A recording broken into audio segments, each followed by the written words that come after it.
Hello, I'm Richard Hunter, Head of Markets, and welcome to our look ahead for the week commencing the 29th of July. The rotation away from technology stocks has continued in the last week or so.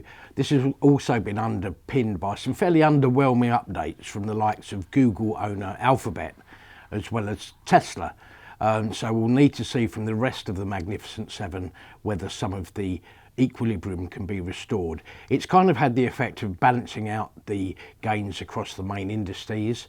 The Russell 2000 index has been strong of late as part of this rotation, and also that's predicated by the fact that an interest rate cut is expected in September, which tends to benefit those smaller companies. So in the year to date, the Dow Jones is currently up by 6%, the S&P 500 by 13.2%, the Nasdaq by 14.5%, and our very own FTSE 100 by 6.8%. Another busy corporate week next week. The rest of the banks will finish off the quarterly and half-yearly earnings season. So we're going to have half-year numbers from Standard Chartered and HSBC. Problem these two have had, of course, is they've got a large exposure to Asia and China in particular, which has more recently fallen out of favour with investors. If we look back over the last year or so, the Standard Chartered share price has risen by just 1%. HSBC by just 2.5%. Rather more promisingly, we're going to have half-year numbers from Barclays. Shares here up by around 44% over the last year. Quite apart from the fact it's very possible it could carry on the positive momentum we've already seen from the likes of Lloyds and NatWest.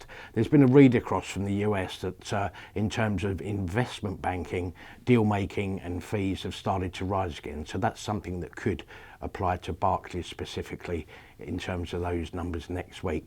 Also got half-year numbers from BP and Shell. Had slightly differing fortunes, these ones. BP recently warned on weak refining margins and said that it would be taking an impairment of up to $2 billion.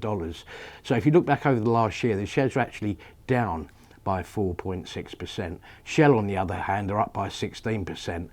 It's rather kept its nose clean in comparison, and obviously underpinned by an oil price which has risen by 7% so far this year.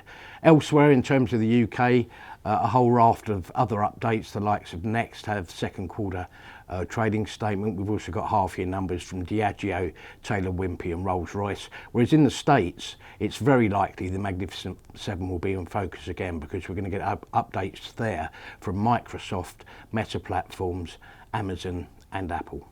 Thank you for watching. Have a great week.